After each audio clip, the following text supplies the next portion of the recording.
Today we're going to be talking about how I got 150 plus pre-orders of my fourth novel, Meet Me at the Summit. So I will be sharing exactly what I did, as well as giving a few additional tips of things that I didn't do, but if I had the time, I would have done to get even more pre-orders. Also, be sure to tune in at the end of this video because I will be revealing exactly how many pre-orders I got and where the pre-orders came from. But again, that will be at the end of this video, so watch the entire thing.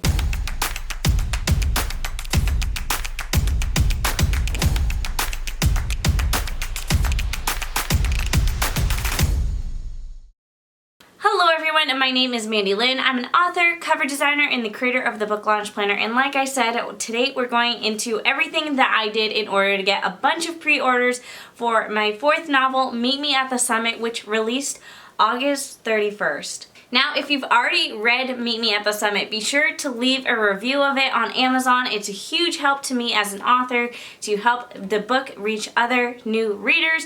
So if you could do that, that would be lovely. The link to Meet Me at the Summit will be down below. You can also purchase the book there. But like I said, let's talk about strategy to get pre-orders. So first things first, you want to set a goal for yourself.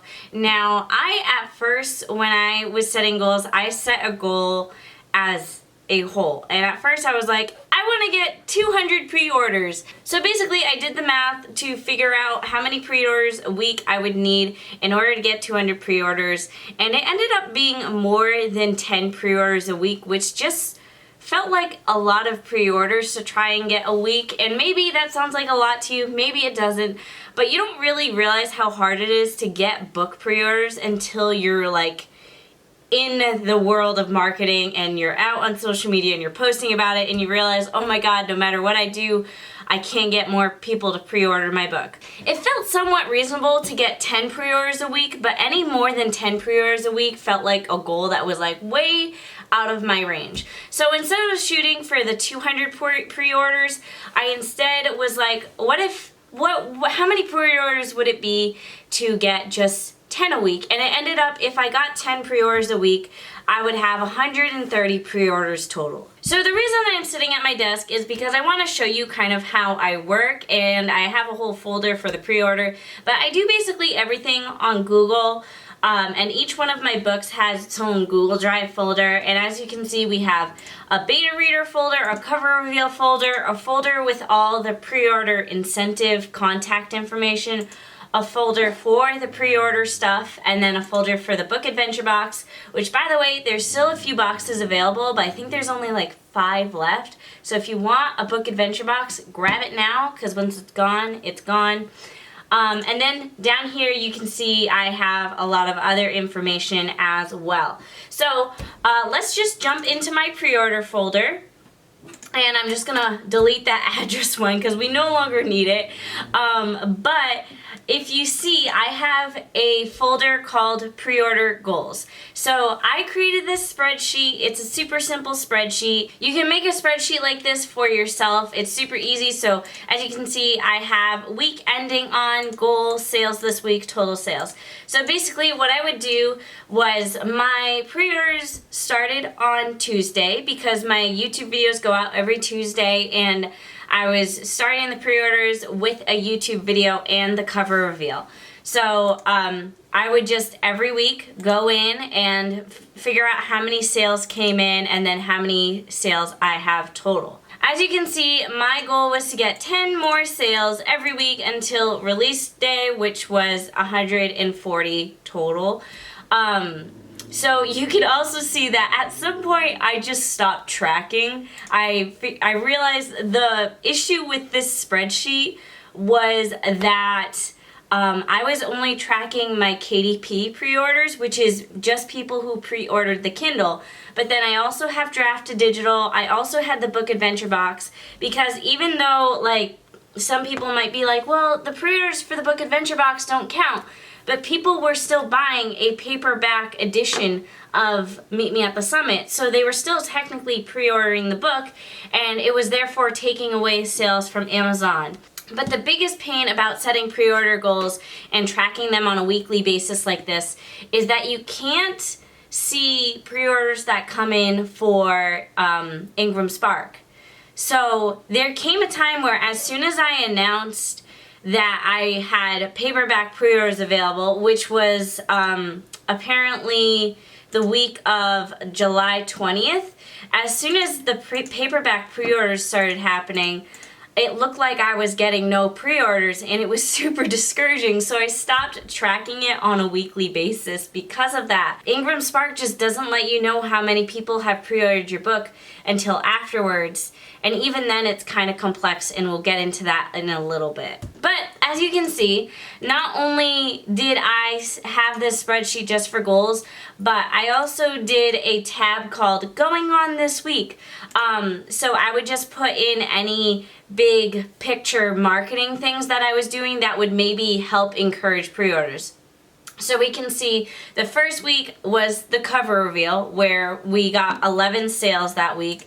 And then the second week, I did a video about the pre-order incentives and setting up my pre-order incentives. And if you want to watch that video, be sure to check it out. It'll be linked down below. And then I did nothing for a while. And as you can see, I really didn't get many pre-orders for that reason. But for some reason, like 1 week I got 7 pre-orders. And here's the thing with pre-orders. I find it super discouraging because when you do your cover reveal, it's super exciting. You get a lot of pre-orders, but like not as many as you want. Like 11 is a good number, but it's really not a great number, like in the wide scheme of things. Your cover reveal and the release day of your book are the most exciting days for your book, and it's probably the days where you're going to have the most sales in one single period. So if we have this super exciting day and you only get 11 pre-orders, it feels very discouraging. But at the same time, pre-orders are weird where they just, like, you'd think as soon as the pre-order is available that you're going to get, like, everyone who's been dying to read the book to get them to pre-order, but that's really not the case. Some people wait until release day to buy a book even if it is on Kindle, or I found the majority of my sales came in through paperback, which is why it was especially discouraging for me to track my pre-orders because like I said, that spreadsheet was only for Kindle. It was only people who pre-ordered through Kindle, and frankly, most of my pre-orders were paperback, and that's why just this entire time tracking pre-orders, I was just like, oh my god, no one wants this book, no one is interested in this book, and I felt like an utter failure. So it was odd to see that apparently this goal setting was not great for my mental health. Now, if I had to go back and say redo this method, would I do this goal tracker again and this Excel sheet where I track things on a weekly basis? I would say yes, I would. I do think it was a good way for me to check in with myself on a weekly basis to kind of remind myself what am I doing to promote my pre-order every single week. But if I do go in it again, I think I would go in it being like, okay, let's keep in mind that this is only for Kindle and that's the only thing we're tracking here, and that I need to set my goals accordingly. Because if that were the case, I would maybe set the goal for like 5 pre-orders a week, because it's much more realistic saying that because we also have paperback pre-orders, and if I do another book adventure box, we have those pre-orders, and then we have draft to digital, which confuses me as far as reports go because I just don't have a lot of experience with it. And then we have Ingram Spark that you can't track at all. I have a goal setting page in the book launch planner, and on this page you can see that I originally wrote 200 and then I changed it to 50, and I think that is when I ended up feeling like super down when I was tracking these goals, because I was just like, this is stupid. When I put it in writing, let's put it to 50 so I feel like I accomplished something if I get more than 50 pre-orders, and that's why I did it that way. Okay, so let's talk pre-order incentives. So like I said, setting this up and how to do it and how to create incentives and all that, it'll be all in the other video that I mentioned. It'll be linked down below. check out that video to see exactly how I set up the form, how I created the content that I'm about to show you. But basically the way I did it was I had a Google form that people had to fill out, and what they did was they just filled out the form saying they pre-ordered the book, they uploaded their receipt or something to show that they purchased the book, and basically when they did all that, it meant that they were getting free goodies mailed to them. My free goodies was a postcard, and it was a postcard of the road trip that Marley was taking. It was a signed book plate that matches the book cover, and then it was 3 vinyl die cut stickers. One is of the illustration that's on the cover, one is a camping scene, and the other is, of course, the VW bus that is also on the cover. I personally thought those pre-order incentives were a super good way to get people to feel obligated to pre-order. And I will say the biggest issue with that is that it was a little pricier than I wanted it to be. Just in terms of vinyl stickers, I think I spent over $200 creating these vinyl stickers, keeping in mind the fact that I bought way more stickers than I needed to, because I also want to sell these on my store eventually, or just have them as little goodies that I can use for book signings, all of that. Same goes for the postcard. I bought way more postcards than I needed. I think I ordered like 200 to 500 postcards. Again, can't remember. I bought way more than necessary, assuming that I'd have extras and that I'd be able to use them as like marketing materials in the future. And then for the book plates, I just made them myself. But basically the idea of pre-order incentives is that you give people something in return for pre-ordering your book. Now, not everyone is gonna have the budget to order something like vinyl stickers to send out to anyone who pre-orders. There's a bunch of different things you can do to send out as pre-order incentives. I've even seen authors send out bath bombs to anyone who pre-ordered their books. Granted, that author was a traditionally published author. Obviously, when you are an indie author, your budget's a little different, so you might only be able to afford to do stickers and postcards as your pre-order incentives, and that is fine. Now, I will say this, you are best off to keep your budget as small as possible. Like I said, I spent over $200 just on my stickers, but I did that because I knew I could repurpose them for other things as well. Whatever you end up choosing to mail out to your readers who pre-order, keep in mind you still have to pay for shipping. So that is why, if you noticed, all my incentives are small. And you can go ahead and fit this all in an envelope and put only one stamp on it, and it will get to everyone fine. Or even better, you could do pre-order incentives that are free. Maybe your pre-order incentive is after someone pre-orders, they can read the first chapter of your book for free.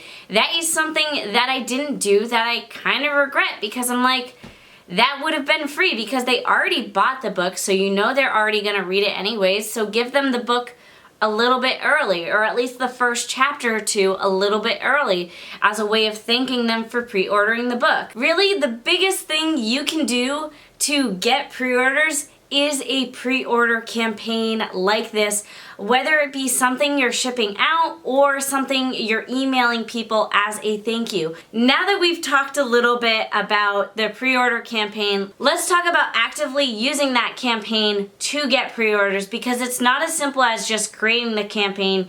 You have to promote the campaign. Okay, so now we've got our campaign, but like I said, we gotta promote it. So where are we promoting it? It's gonna vary depending on you and your platform, but you have to think, what is your biggest platform and how can you promote on that platform? So my platform is the biggest here on YouTube. Hi, thanks for watching. But I had to figure out, how can I use my YouTube videos that go out only weekly rather than daily, like something like Instagram? And how can I make the most of it without being super obnoxious, like pre-order my book, which of course at the end of every video I usually did say like, pre-order my book, but not everyone gets to the end of my videos. So instead, I actually hired someone on Fiverr and had them create a custom lower third for my YouTube videos. That way, what would happen was, as I was talking, a lower third would come out with the cover of my book, and then just a quick little message saying to pre-order the book to get free gifts. And that is this lower third right here. I was able to customize it. I worked with someone on Fiverr. And in case you guys were curious, I opened up the expense tracker here on my book launch planner. But in the expense tracker, I wrote down pre-order graphic, which is this right here. And it only cost me $25.53. And frankly, I probably could have created it myself. In order to do that, I'd have to use Adobe After Effects, and I really have little to no experience in Adobe After Effects, and I really wanted the cover of my book to be part of the lower third on the graphic, and it was just so much easier to work with someone on Fiverr, tell them exactly what I need, and he was able to give me the updates that I needed, and it was a great, quick experience. I think I got it done in like a day or two. So if you want to try out Fiverr, it is linked down below. Again, it is an affiliate link, so be sure to check it out. But I greatly appreciated that, because even in the videos where I forgot to promote Meet Me at the Summit and the pre-order, all I had to do was slap that lower third on it as a little like ad within my own video. Okay, but what do you do if you're not a YouTuber? But that is what Canva is for. So I am here, I've got Canva on the screen because I wanted to show you what you can do to promote your pre-order campaign just by using Canva. So I've used Canva to promote a lot of different things. You can see I've done a lot of different graphics, but I'm gonna show you some of them right now. So this was a graphic I created for Instagram. We just have free pre-order now, and I just visually showed the free little goodies that you could get if you pre-ordered the book, and of course the caption on Instagram wrote out the details of how to get it. And then I have another pre-order graphic where I wasn't necessarily promoting the campaign, but the book itself. So this was just a review that someone wrote of the book before it was published, and I took that review, just said, you know, advanced review, and showed a picture of the book. So you can create a bunch of stuff like this, and this was another one that I created where I kind of wanted to reveal the cover wrap of the book, so I have that graphic here, and then just put paperback pre-order coming soon. And I just did that little tease to let people know that yes, there will be a paperback pre-order, because it was like a month or two before I had the paperback pre-order available. And then you can see I have this banner, pre-order now, get free bookish items. And then I have this in many different sizes as well. So this is more Instagram story size. Pre-order now, YA coming of age, releasing August 31st. And then this was more like the size you would need for Twitter. Pre-order now, YA coming of age, releasing August 31st. I think that is just about it for the pre-order graphics I made, but they're super, super easy to create. So say if you wanted to make an Instagram post, we would just search up there, we find Instagram posts, and then we have all of these different templates that you can try out. And you can also just, there's right here, create a blank Instagram post. You can do that as well. But what I usually like to do is I like to scroll for a little bit, see which ones kind of inspire me, and kind of see, you know, what can I switch out. And this is a fun one, like this quote of the day one. You could change the background. Like for me, my book is very much like mountains, so I like to go and swap out the backgrounds for like these clouds. And then I could change the coloring on this box and, you know, make it match the background a little bit more. I could switch out this quote for either a quote from the book or a quote from a review. Now, I will say there's one big issue with graphics, at least on Instagram. I've noticed that when you post graphics on Instagram, they don't tend to perform as well, at least as a post. I love Canva for creating graphics for my Instagram story, but when it comes to Instagram posts, I try to limit the graphics that I use on a post because I always just find that photos perform better. So what I wanted to do was I wanted to scroll through my Instagram with you guys. So that is exactly what we're gonna do. So we are here now on my Instagram. As you can see, I just have a few of my posts. I've been trying out Instagram Reels, so like don't make fun of me. But I wanted to show you some simple photos that I've taken or simple things that I've done to promote my pre-order. This is actually a reel that I made to promote the pre-order campaign even after it was over. It was kind of like my way of thanking again everyone who pre-ordered and showing them like, hey, you are actually getting something mailed to you. And it was also a fun way of me promoting that people should now write a review for the book because it's out on Amazon. This of course won't help get pre-orders ahead of time, although if you are the type of person who plans on maybe mailing things out in advance, you could create an Instagram reel like that maybe a week before the book releases where you mail out some of the pre-order incentives. That way you already mail out the ones for people who have already pre-ordered, and by posting an Instagram reel like that, anyone who hasn't pre-ordered yet is like, oh my god, I think I need to go pre-order. But I also did this fun reel, which was basically saying, my book comes out tomorrow and here's a few reasons why you need to pre-order.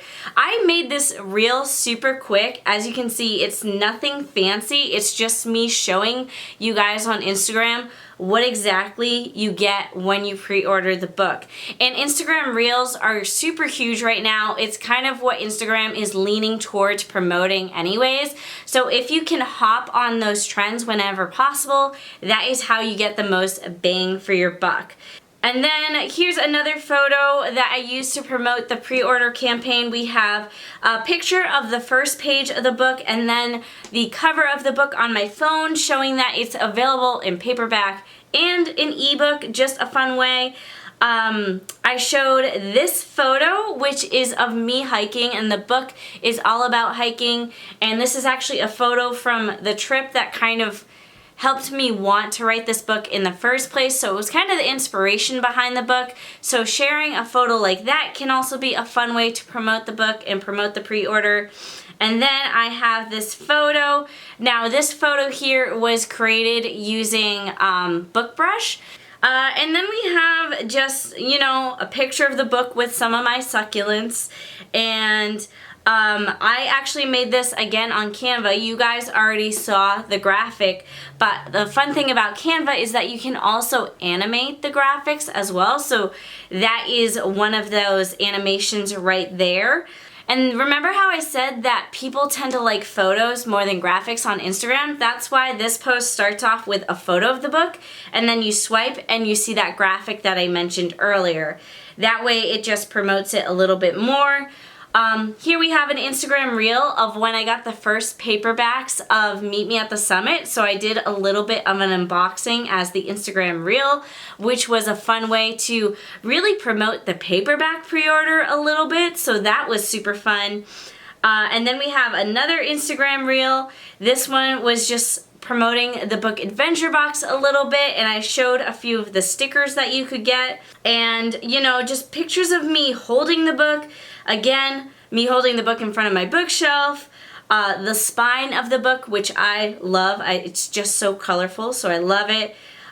We have a little bit of an unboxing of the proof edition of the book when it first came in. We have another mock-up from Book Brush. We have photos of the pre-order incentives, and then, like I said, the graphic, because I don't like to have the graphic as the first photo. So when it comes to just promoting using photos, just get as creative as possible. Either look at my Instagram account for inspiration, look at other authors' Instagram accounts for inspiration. Just get as creative as possible to try to get photos of your book so they look different, so they look interesting, so they look engaging. And then when it comes to your captions, make sure to promote the book, tell people what the book is about, but also ask questions, encourage engagement in the comment section of the post. Okay, that was a lot of tips. I felt like I've talked for a long time, but I want to tell you exactly what my numbers were for pre-orders. But I will start off by saying my total number for pre-orders was 153 pre-orders, which is the most ever pre-orders I've ever had for any of my books, so super proud. And that's really the goal. Whenever you publish, you know, your first book will have the lowest numbers, but every book you publish, you ideally want to get more and more sales for every book you publish. I will say, keep in mind that, you know, you may have this many pre-orders and you have all these pre-order incentives, but very few people are actually going to go ahead and fill out the form.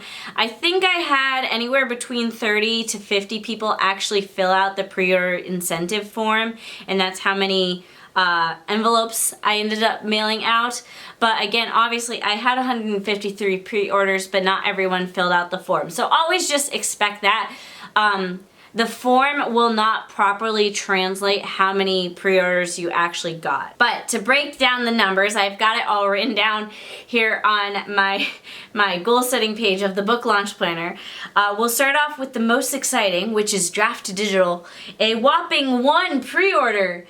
I used to be on Kindle Unlimited, and then I went wide, and I really don't make sales on Draft to Digital, even though I'm no longer in Kindle Unlimited. And I'm thinking because of that, I should probably switch back to Kindle Unlimited eventually, because I just don't really make any sales whatsoever. But that's a conversation for another day.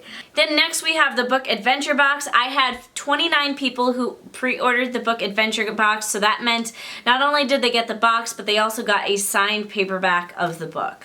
Then we have KDP, which was 41 pre-orders, which was, again, like, it was a good number, but when I saw it, I was really disappointed because, like I said, I kind of thought KDP was going to be the place I had the most pre-orders for, but it ended up not being the case because the place with the highest amount of pre-orders was Ingram Spark with 82 pre-orders. Now, I will admit, I don't know if those are the exact numbers for Ingram Spark because Ingram Spark has a pre-order report. But if you go into the pre-order report and you click like generate report, it's blank. And I know for a fact that I sold more than 0. So instead, what you have to do is you go on your home page and then you scroll down and it says sales in the last 30 days, and it says like meet me at the summit, and then it gives you a number. And for me, that number was 82. But the thing is, like, you have to wait, because at first the number was like 40 something. So I thought I only had 40 something pre-orders for the paperback edition of Meet Me at the Summit. And again, I was kind of bummed. I'm like, well, that's actually a good number, but I was, you know, when we lumped that all together, that's a little less than I was hoping for. But then, like, after another week, when the pre-orders had more time to properly generate and print and ship, the number went all the way up to 82. So I was like, oh, I think I had 82 pre-orders, because frankly, I don't really sell much of anything on Ingram Spark. Again, I focus so heavily on promoting Amazon that I really, like, wide distribution doesn't really benefit me because I don't promote my books for wide distribution. I promote my books for Amazon. I promote everything for Amazon. I send everyone to Amazon. So almost all my ebooks are sold through Amazon, and almost all my paperbacks are sold through Amazon. Long story short, it's hard to know your exact pre-order numbers for Ingram Spark because they're just an annoying company to work with. They're very frustrating. The reports aren't always generated, and you really just got to keep your eye on everything you do there. They charge you to create books there, and it's a headache. I'm not gonna go into it. That's another video. But anyways, that is all the pre-order numbers. Again, the total amount of pre-orders I had was 153, which I am super proud of. Again, it's the biggest number I've ever had for pre-orders. I and hopefully sales just continue to come in from there. But that is it for this video. I feel like it's been an obnoxiously long video. Thank you all for watching. Be sure to order your copy of Meet Me at the Summit, write a review of Meet Me at the Summit on Amazon, and I will see you guys all next week. Thank you for watching.